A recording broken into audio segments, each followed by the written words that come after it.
नमस्कार दोस्तों, आपका अपने YouTube चैनल मायरू एकेडमी में बहुत बहुत स्वागत है। तो मैं आपके लिए यहाँ पर लेके आया हूँ करंट अफेयर्स के बहुत ही ज़्यादा इम्पोर्टेंट क्वेश्चंस जो कि आपके आगे आने वाले एग्जाम्स के लिए बहुत ज़्यादा इम्पोर्टेंट रोल प्ले करने वाले हैं।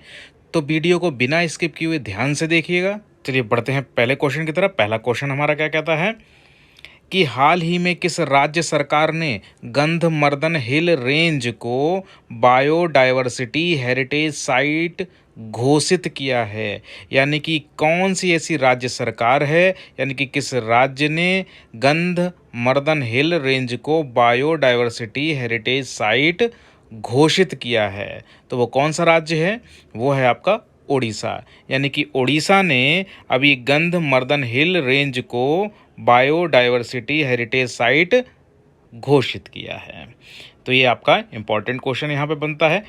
चलिए बढ़ते हैं नेक्स्ट क्वेश्चन की तरफ। नेक्स्ट क्वेश्चन हमारा क्या कहता है? नेक्स्ट क्वेश्चन कहता है कि हाल ही में किसके सोलर डायनेमिक ऑब्जर्वेटरी ने सूर्य पर कोरोनल होल की खोज की है। यानी कि किसके सोलर डायनेमिक ऑब्जर्वेटरी ने सूर्य पर कोरोनल होल की खोज की है। तो वो खोज करने वाला कौन है? वो है आपका नासा। यानी कि नासा ने सोलर डायनेमिक ऑब्जर्वेटरी ने सूर्य पर कोरोनल होल की खोज की है। तो इसको ध्यान रखिएगा। चलिए बढ़ते हैं नेक्स्ट क्वेश्चन की तरफ। नेक्स्ट क्वेश्चन हमारा क्या कहता है?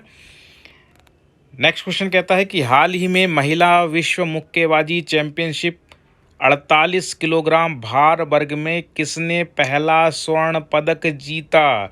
ये आपके लिए इम्पोर्टेंट क्वेश्चन है कि महिला विश्व मुक्केबाजी चैंपियनशिप और कौन से भार वर्ग में, 48 किलोग्राम भार वर्ग में किसने पहला स्वर्ण पदक जीता है। तो वो जीतने वाली हैं आपकी हैं नीतू घनघास। यानी कि नीतू घनघास ने महिला विश्व मुक्केबाजी चैंपियनशिप 48 किलोग्राम भार वर्ग में पहला स्वर्ण पदक जीता है।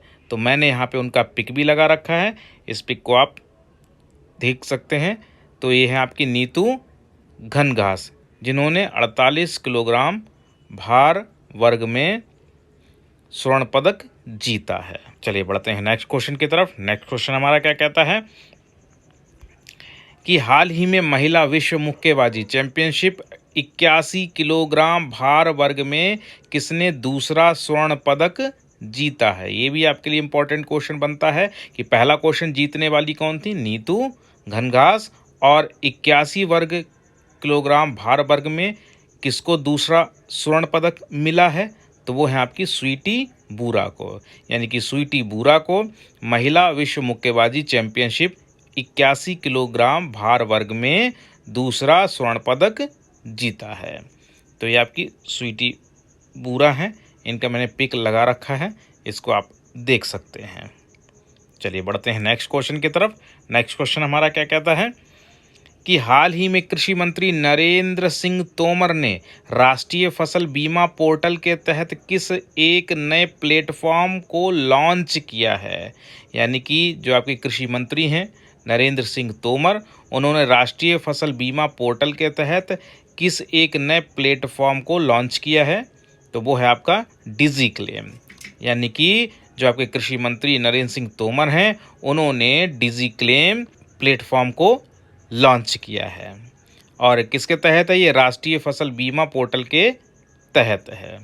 चलिए बढ़ते हैं नेक्स्ट क्वेश्चन की तरफ। नेक्स्ट क्वेश्चन हमारा क्या कहता है कि हाल ही में आयकर विभाग ने किस मोबाइल ऐप को लॉन्च किया है। ये आपके लिए इम्पोर्टेंट बन जाता है कहीं ना कहीं कि आयकर विभाग ने किस मोबाइल ऐप को लॉन्च किया है। तो वो आपका किया है AIS फॉर टैक्स पेयर्स।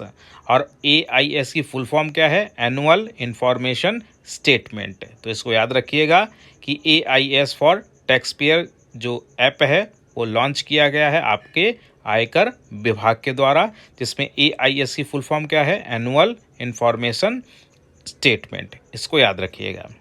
चलिए बढ़ते हैं नेक्स्ट क्वेश्चन की तरफ। नेक्स्ट क्वेश्चन हमारा क्या कहता है कि हाल ही में किस राज्य ने डिजास्टर मैनेजमेंट पॉलिसी जारी की है।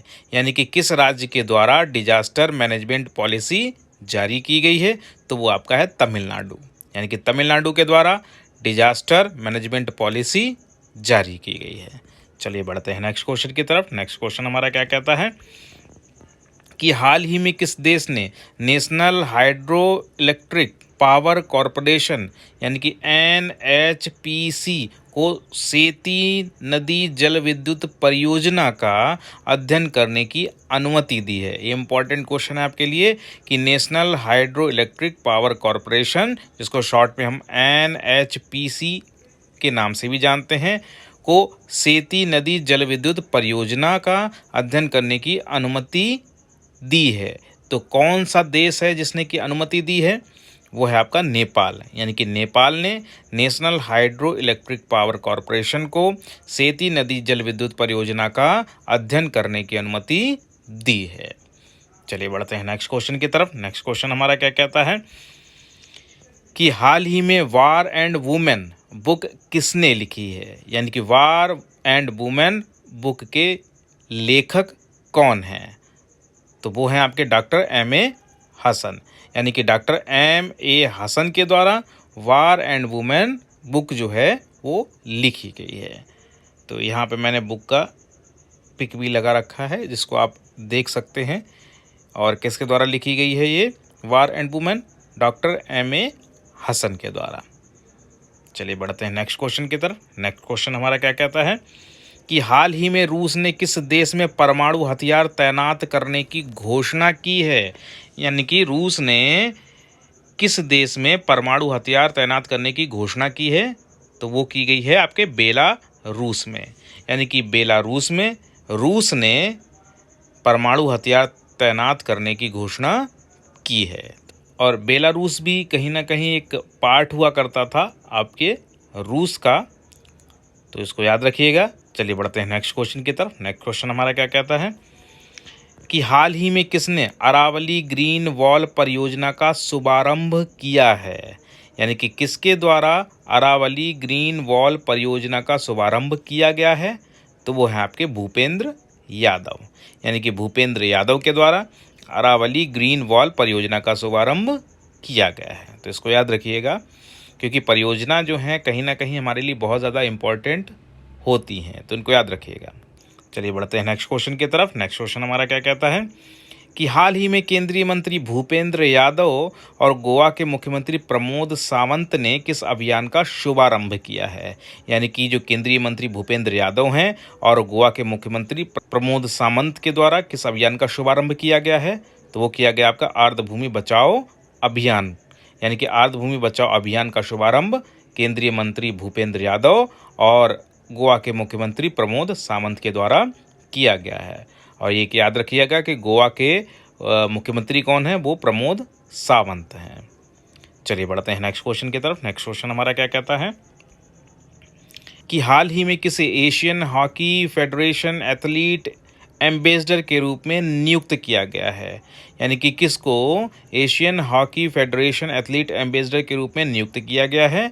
तो वो है आपके national women's hockey team midfielder हैं सालिमा टेटे। यानी कि सालिमा टेटे के लिए Asian hockey federation athlete ambassador के रूप में नियुक्त किया गया है। तो यहाँ मैंने जो सालिमा टेटे हैं इनका मैंने पिक भी लगा रखा है, तो इसको आप देख लीजिए कि ये हैं सालिमा टेटे और ये नेशनल वुमेन्स हॉकी टीम की मिडफील्डर हैं सालिमा टेटे। चलिए बढ़ते हैं नेक्स्ट क्वेश्चन की तरफ। नेक्स्ट क्वेश्चन हमारा क्या कहता है कि हाल ही में उच्च शिक्षा विभाग ने किसको उत्तर प्रदेश में G20 शिखर बैठकों का ब्रांड एम्बेसडर नियुक्त किया है? ये आपके लिए इम्पोर्टेंट क्वेश्चन बनता है कि हाल ही में उच्च शिक्षा विभाग ने किसको उत्तर प्रदेश में G20 शिखर बैठकों का ब्रांड एम्बेसडर नियुक्त किया है? तो वो है आपकी तुलिका रानी। और ये कौन है? ये भारतीय वायुसेना की पूर्व अधिकारी स्क्वाड्रन लीडर रही हैं। तो इसको याद रखिएगा। और इनको क्या किया गया है? उच्च शिक्षा विभाग ने उत्तर प्रदेश में G20 शिखर बैठकों का ब्रांड एम्बेसडर नियुक्त किया है। यहाँ मैंने तुलिका रानी का पिक भी लगा रखा है, इनको आप पहचान सकते हैं, देख सकते हैं। तो ये है आपकी तुलिका रानी जो कि भारतीय वायुसेना की पूर्व अधिकारी स्क्वाड्रन लीडर रही हैं। ये हैं तुलिका ठुरानी। चलिए बढ़ते हैं नेक्स्ट क्वेश्चन की तरफ। नेक्स्ट क्वेश्चन हमारा क्या कहता है कि हाल ही में उत्तराखंड सरकार किस शहर में स्पोर्ट्स यूनिवर्सिटी स्थापित करने जा रही है? यानी कि उत्तराखंड सरकार किस शहर में स्पोर्ट्स यूनिवर्सिटी स्थापित करने जा रही है? तो वो है आपका नैनीताल। यानी कि नैनीताल में वहाँ की जो सरकार है वो स्पोर्ट्स यूनिवर्सिटी स्थापित करने जा रही है। तो ये थे कुछ आपके इम्पॉर्टेंट क्वेश्चंस जो कि आपको आगे आने वाले एग्ज़ाम्स में देखने को ज़रूर मिलेंगे।